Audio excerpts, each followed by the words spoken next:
ken에서 해긴 치유학교 시청자 여러분 안녕하십니까? 오늘은 이제 293강입니다.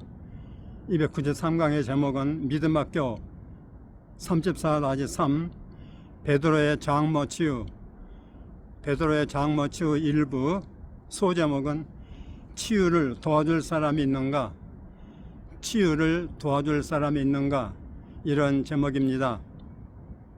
오늘은 저희 아파트 앞산 동산에 올라와서 야외에서 이렇게 개나리가 피고 또 벚꽃이 만발한 이 야외에 나와서 여러분 위해서 촬영하겠습니다.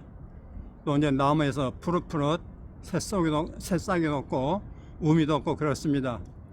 여러분에게도 이렇게 치유의 새로운 싹이 터올라서 모두가 다 이번 봄철에 다 치유받기를 간절히 바라는 마음으로 오늘 이 야외 촬영하게 되었습니다. 이제 시작합니다. 크리스도 여러분 안녕하세요. 나는 키스 모어입니다. 우리 믿음학교는 나의 영을 먹이고 나의 믿음이 점점 더 강해지며 내가 이기는 자가 되는 방법을 배우는 곳입니다. 하나님의 뜻은 모든 도전적인 문제에서 우리가 승리하는 것입니다.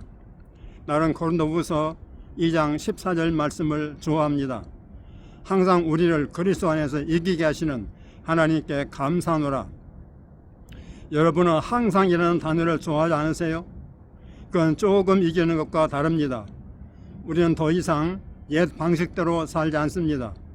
우리는 그리스도 예수 안에서 새로운 피조물입니다. 새로운 피조물은 실패자가 아닙니다. 모두 큰 소리로 따라하십시오. 항상 나를 이기게 하시는 하나님께 감사하노라. 하나님을 찬양합니다. 그리고 오늘 꼭 얻어야 할 것을 얻기 위해 믿음을 풀어놓읍시다. 아버지여 구하오니 기름 부음을 주시고 말씀을 주시며 인도와 방향을 주시옵소서. 우리가 듣고 보고 알고 말하고 행해야 할 것을 알려주옵소서. 주님의 완전한 말씀과 완전한 성령에 감사를 드립니다. 오늘 주님께서 우리에게 베푸실 모든 것을 붙잡습니다. 예수님 이름으로 기도합니다. 아멘. 다시 마태복음 9장을 보겠습니다. 혈루증 여자의 치유가 나오는 마태복음 9장 22절입니다. 예수께서 그녀에게 말했습니다. 딸아 안심하라. 내 믿음이 너를 구원하였다 하시니 여자가 그 즉시 구원을 받으니라. 치유를 받으니라. 아멘. 그녀는 12년간 혈루증을 앓았는데 모든 종류의 의사, 모든 종류의 치료를 받았지만 가진 돈을 다 썼습니다. 조금 더 나아지지 않았고 오히려 더 중해졌다고 했습니다. 하지만 그녀가 예수의 옷 가장자리를 잡은 순간 기름 부음의 능력이 그녀에게로 흘러 들어갔는데 성경은 말하기를 그녀가 바로 그때 자기가 치유된 걸 알았다고 했습니다. 예수께서 그녀에게 어떻게 된 거냐고 말했을 때 그녀는 자기가 한 일을 예수님께 말했습니다. 그러자 예수님이 말했습니다. 딸아 내 믿음이 너를 구원하였느니라. 내 믿음이 너를 치유하였느니라. 아멘. 이 기사에서 여러분은 기억해야 합니다. 예수님이 병자들을 사역하지 않았습니다.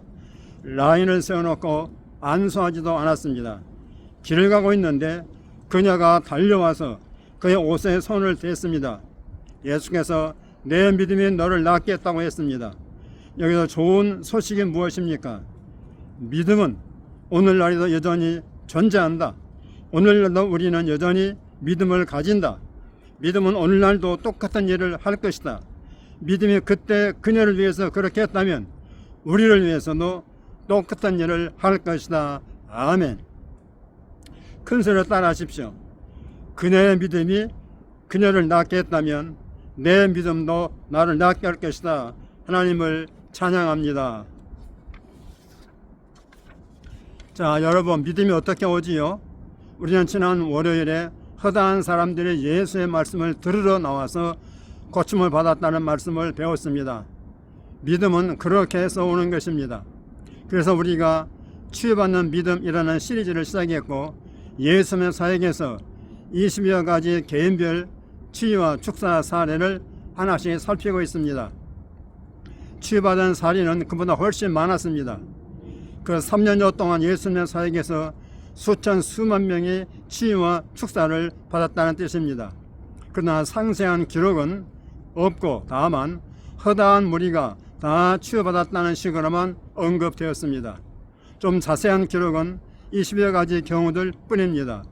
그들이 누구이며 어디서 왔고 어떻게 예수님을 찾았으며 어떻게 예수님께 접근했으며 그들이 예수님께 뭐라고 했고 예수님은 그들에게 뭐라고 하셨는가 등등 말이죠. 왜 우리에게 이런 사례들을 기록해 주었을까요? 믿음은 들으면서 나옵니다. 우리는 그걸 듣고 아, 저렇게 해서 그들이 치유를 받았구나, 나도 저렇게 해야겠구나, 그래서 그들이 받은 것을 나도 받아야겠구나. 다시 반복합니다. 아, 저렇게 해서 그들이 치유를 받았구나, 나도 저렇게 해야겠구나, 그래서 그들이 받은 것을 나도 받아야겠구나 깨닫고, 그래서 이들 교훈 하나하나가 우리에게 밝은 빛을 던져주고 우리를 고무해 주어야 합니다. 이들 사례 하나하나는 특히 어떤 진리를 강조할 것입니다. 많은 진리가 있겠지만 어느 하나에 더 집중할 것입니다. 그러므로 이들 각각의 치유에는 이유가 있는 것입니다. 그 20여 가지 치유 각각의 종류마다 특별한 이유가 있어서 기록해 놨다, 그 말씀 아닙니까? 우리가 첫 번째 사례로 살펴본 것은 나병 환자 치유였습니다. 그 나병 환자가 와서 이렇게 말했습니다. 주여 원하시면 나를 고칠 수 있나이다. 왜 주님이 이 이야기를 여기에 주셨을까요? 대부분의 교회가 치유를 위해서 만일 주님의 뜻이라면 이라고 기도하기 때문입니다. 그건 믿지 않는 기도입니다. 이렇게 말한 사람이 있습니다. 예수님의 겟세마네 동산에서 만일 주님의 뜻이라면 이라고 기도하셨잖아요. 그건 경우가 다른 이야기입니다. 여러분이 어떻게 해야 할지 알지 못할 때가 있습니다. 예수님께서 만약 할 수만 있다면 이 잔이 내게서 지나가게 없어서 그러나 내 뜻대로 마시고 아버지의 뜻대로 하시옵소서라고 하신 것처럼 말입니다. 이런 것을 헌신의 기도라고 합니다. 근데 치유 기도는 헌신의 기도와 다릅니다. 그러게 그 나병 환자가 주여 원하시면 나를 고칠 수 있나이다 라고 말했을 때 조금 더 주저함없이 예수님께서 내가 원하노니 깨끗함을 받으라 라고 말했던 것입니다. 예수님이 그에게 내가 원한다 라고 하셨는데 당신에게는 뭐라고 말씀하실까요? 마찬가지로 내가 원하노라 라고 하시겠지요. 우리가 죄사함 받는 것이 그분의 뜻인 것처럼 우리가 치유받는 것 또한 그분의 뜻입니다. 이상으로 첫 번째 치유인 그 나병 환자 치유를 살펴보았습니다. 이제 우리의 시리즈의 두 번째인 베드로의 장모 치유를 살펴보겠습니다. 마태복음 8장 14절로 17절을 다시 읽읍시다. 예수께서 베드로의 집에 들어가사 그의 장모가 열병으로 알아 누운 것을 보시고 그의 손을 만지시니 열병이 떠나가고 여인이 일어나서 예수께 수송들더라. 저물매 사람들이 귀신 들린 자를 많이 데리고 예수께 오거늘 예수께서 말씀으로 귀신을 쫓아내시고 병든 자들 다 고치시니 이는 선지자 이사야를 통하여 하신 말씀에 우리의 연약한 것을 친히 담당하시고 병을 짊어지셨다 함을 이루려 하심이더라. 아멘. 이건 이사야 53장을 인용한 것입니다.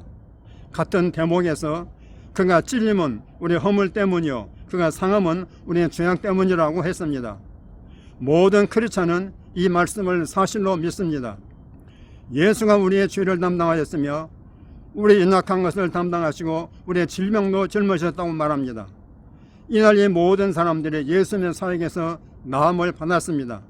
마태는 그게 성경의 예언이 이루어진 것이라고 말해줍니다. 거기서 수천 명의 사람들 가운데 일부는 바르게 살지 않았을 것입니다. 또 어떤 사람들은 천박하고 사납고 거짓말하고 훔치고, 그런데 그들이 사람들이 모여있는 것을 보고 나도 가볼까 하고 왔다가 나도 치유받아야겠어, 이런 사람들도 있었을 것입니다. 한편 나는 합당하지 않아. 한편 너는 합당하지 않다, 너의 치유는 하나님 뜻이 아니다 등등 주님은 그런 말씀을 절대 하지 않으셨습니다. 하나님의 뜻은 분명합니다.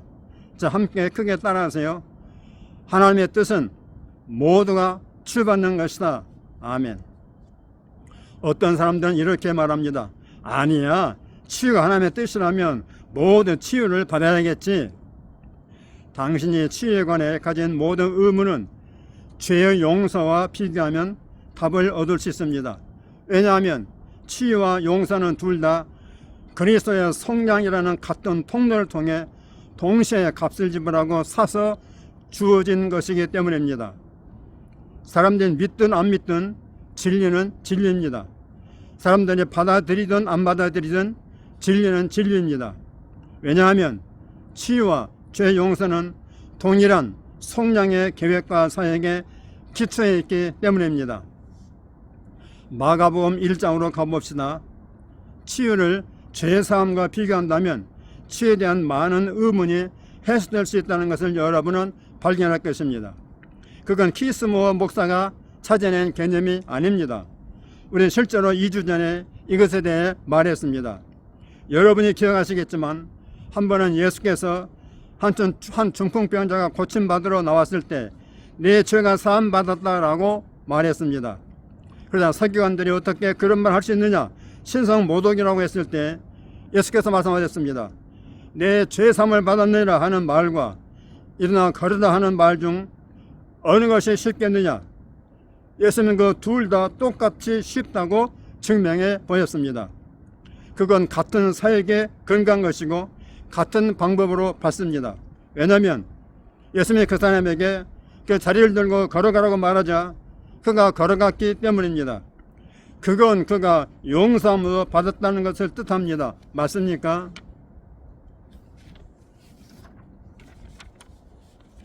마가복음 1장 29절 31절입니다.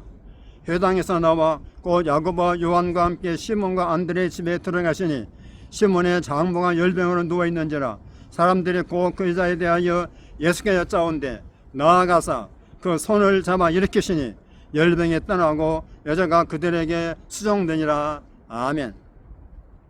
누가복음 4장 38절입니다.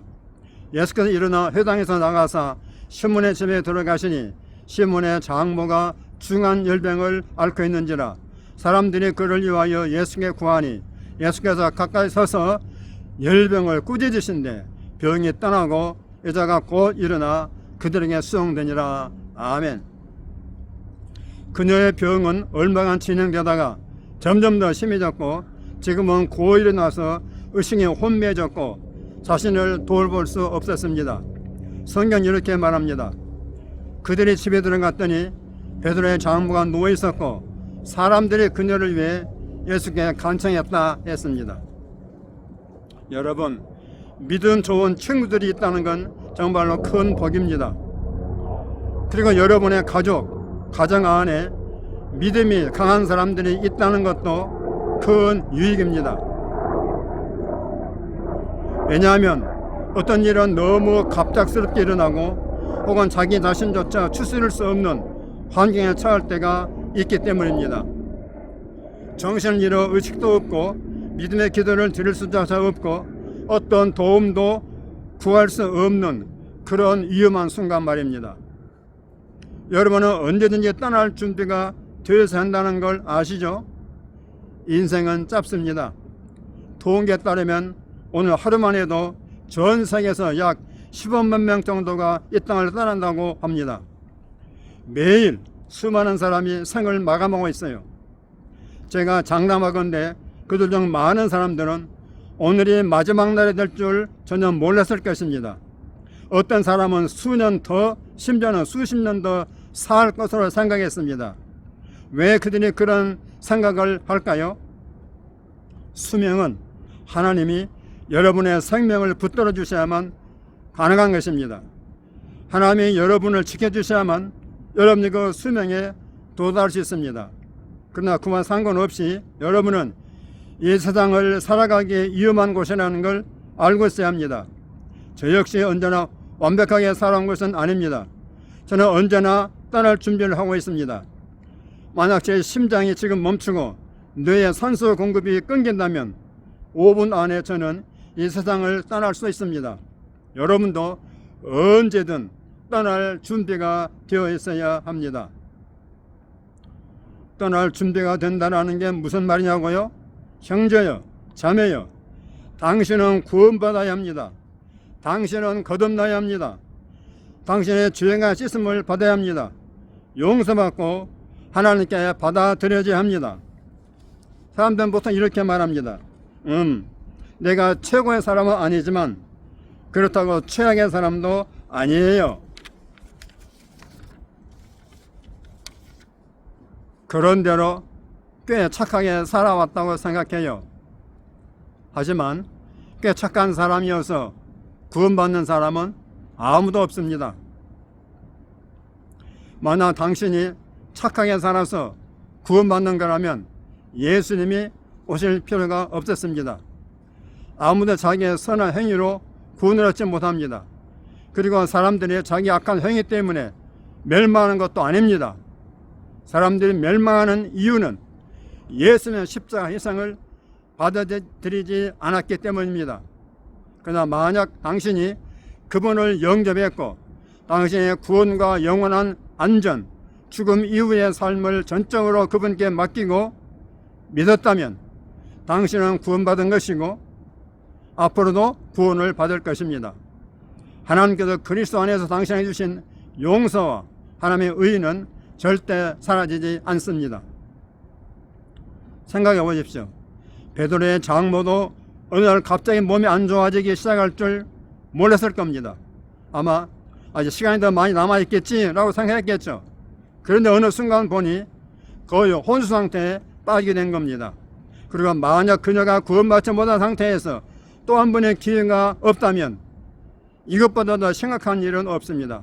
그런데 오늘 그녀의 집에 예수님이 오셨습니다. 할렐루야, 감사할 일입니다. 그녀에게는 사유가 있었습니다. 제가 잘은 모르겠지만 그녀가 항상 베드로를 좋아했는지는 알 수 없죠. 베드로는 가끔 꽤 직설적인 사람이었습니다. 의견을 너무 빨리 말하고 앞서 나가는 그런 스타일이었어요. 베드로에 대한 묘사된 것을 보면 덩치도 크고 성격도 시원시원하고 말도 좀 큰 소리로 하는 사람처럼 보입니다. 그녀가 사위인 베드로에 대해서 예전에 마음에 걸리는 게 있었는지 저는 모릅니다. 설령 그랬다고 해도 이제는 감사하게도 베드로가 예수만 믿어서 예수님과 함께 하고 있습니다. 그리고 실제로 사역팀의 한 자리를 맡게 되었고 이것도 옷을 나누며 전도하고 있습니다. 제자들은 방금도 한 집회에서 사람들이 치유되고 자유함을 얻는 놀라운 일들을 보고 돌아왔습니다. 그들이 집에 들어왔더니 베드로의 장모가 정신이 혼미한 채 누워있는 겁니다. 그러나 사람들이 예수님께 그녀를 위해 간청했습니다. 주님, 그녀에게 사역해 주시겠습니까? 한동안 이 병을 알아봤고 지금 열이 너무 심합니다. 성경 우리에게 서로를 위해 기도하라. 그러면 치유를 받을 것이라고 했습니다. 특히 어떤 사람은 스스로를 위해 기도도 할 수 없는 상황, 즉 의식도 없고 자기 몸을 가눌 수 없는 상황에 처할 때가 있는데 그럴 때는 더욱 다른 사람들의 도움이 필요합니다. 성경에 중풍병자 얘기가 나오죠. 언젠가 그 본문도 우리가 보게 될 것입니다. 그는 마비되어 예수님께 나갈 수 없었지만 그의 4명의 친구들 덕분에 예수님께 나왔고 죄사함과 치유까지 받게 되었습니다. 정말 믿음의 친구들이 있다는 것은 얼마나 감사한 일입니까? 그런 친구들은 당신을 하나님께로 데려가는데 도움을 줄 것입니다. 맞습니까? 그리고 바로 이것이 베드로와 다른 사람들에게서 볼 수 있는 모습입니다. 사람들이 그녀를 대신해서 예수님께 요청을 드렸습니다. 우리는 이런 일을 일상적으로 실천해야 합니다. 우리의 매일매일 생활 가운데서 이렇게 예수님을 위해서 할 수 있는 일이 있는지 찾아보고 실천해야 되겠습니다. 성경이 이렇게 말합니다. 너희 중에 병든 자가 있느냐, 병든 사람이 있느냐, 그는 교회 장로들을 청할지니 그들은 주 이름으로 기름을 바르며 그를 위하여 기도할지니라. 믿음의 기도는 병든 자를 구원하리니 병든 자를 치유하리니 주께서 그를 일으키시리라. 혹시 죄를 범했을지라도 사함을 받으리라. 아멘. 할렐루야. 누군가를 부른다는 것은 그 사람 스스로는 거기에 갈 수 없다는 의미가 담겨 있습니다. 그래서 다른 누군가가 와서 그들의 믿음으로 당신을 도와주는 그런 상황인 것입니다. 성경이 말했죠. 너희 중 두 사람이 합심하여 무엇이든 구하면, 그렇다면 이것이 왜 중요한 요소일까요? 어떤 사람의 믿음이 좀 약해졌을 때 믿음이 강한 다른 사람이 함께 와서 도움해주면 훨씬 쉬워지기 때문입니다. 그 믿음의 환경 자체가 힘이 됩니다. 그것이 우리가 믿음 학교를 하는 이유 중 하나입니다. 그들이 집 안으로 들어왔고 사람들이 주님께 요청했습니다. 주님, 베드로의 장모님이 아주 상태가 좋지 않습니다. 저쪽 방에 누워 있는데 주께서 좀 살게 줄 수 있겠습니까? 여러분의 사복음서를 아무리 뒤져봐도 주님께서 나는 원하지 않는다라고 하신 경우는 단 한 번도 없습니다. 하나님의 뜻이 아니라고 말씀하신 적도 없습니다. 누군가에게 아니야, 좀 기다려야 한다, 미안하지만 지금은 내가 치유받을 때가 아니다라고 하신 적도 한 번도 없습니다. 단 한 번도 없어요. 만약 이것이 사실이라면 왜 사람들은 이런 것들을 근거로 교리를 만들어 왔을까요? 어떤 것이 성경적이라고 하려면 적어도 한 구절쯤은 성경에 있어야 하지 않겠어요? 맞습니까? 근데 복음서 어디에서도 주님이 미안하지만 나는 그 사람을 사역할 수 없다, 지금은 적절하지 않다, 이건 하나님 뜻이 아니다 라고 말씀하시는 사례를 단 한 번도 찾을 수 없습니다. 하나님의 뜻은 항상 치유입니다. 그리고 그 사람들은 그녀를 위해 주님께 요청했습니다. 당신도, 여러분도 친구들을 대신하여 요청하십시오. 가족을 대신하여 요청하십시오. 심지어 지금은 하나님을 믿지 않는 것처럼 보이는 사람들이라도 대신해서 주님의 자비를 구하십시오. 그들의 길 일꾼들을 보내달라고 구하십시오. 긍휼과 도우심을 구하십시오. 그날 그녀가 긍휼을 받은 것처럼 당신의 가정과 삶에서도 그 동일한 긍휼을 보게 될 것입니다. 또 시간이 다 되었네요. 다음 시간에 페이스스쿨에서 다시 뵙겠습니다. 오늘 믿음학교 함께 나오셔서 감사합니다. 오늘 수업은 이것으로 마치겠습니다. 아멘. 할렐루야. 자, 여러분, 오늘의 메시지 어떻게 들으셨습니까? 너무도 시원시원하지 않습니까? 그 베드로 장모, 그분 주위에 이렇게 좋은 사람들이 있어서 그분들의 도움으로 예수는 치유를 받게 됐습니다. 여러분 주변에도 여러분이 도와주면은 치유도 받고 구원받을 사람이 얼마나 많겠습니까? 오늘 여러분이 말씀을 다 들으셨다면은 리스트를 적어서 적어도 10명 정도 적어가지고 그분들에게 구원의 복음을 전하고 또 치유의 복음을 전해주십시오. 우리 케네스긴 치유학교 유튜브를 소개해 주십시오. 그것이 여러분이 주님 앞에 가서 칭찬드릴 수 있는 가장 좋은 상 받을 조건 아니겠습니까? 할렐루야. 이거 댓글로 아주 빵빵하게 응원해 주시기를 간절히 바랍니다. 이렇게 메시지를 듣고 아무런 반응도 없다는 것은 좀 이상하지 않습니까, 여러분? 저 같으면 얼마나 댓글 달겠습니다. 그리고 치유가 필요한 분은 이 영상 밑에 한 10곳 정도 적어놨으니까 거기 나오는 치유와 관계된 책들을 주문해서 잘 읽으시고 여러분 모두 치유받아서 이렇게 화창한 날씨에 여러분 마음껏 여행도 다니시고 인생을 엔조이하시기를 바랍니다. 그 무엇보다도 늘 예수 그리스도 중심으로 사시기를 주님으로 축복합니다. 아멘. 할렐루야. 여러분 모두 승리하십시오. 할렐루야. 할렐루야. 치유는 여러분의 치유받는 건 하나님의 뜻입니다. 믿으십시오. 할렐루야.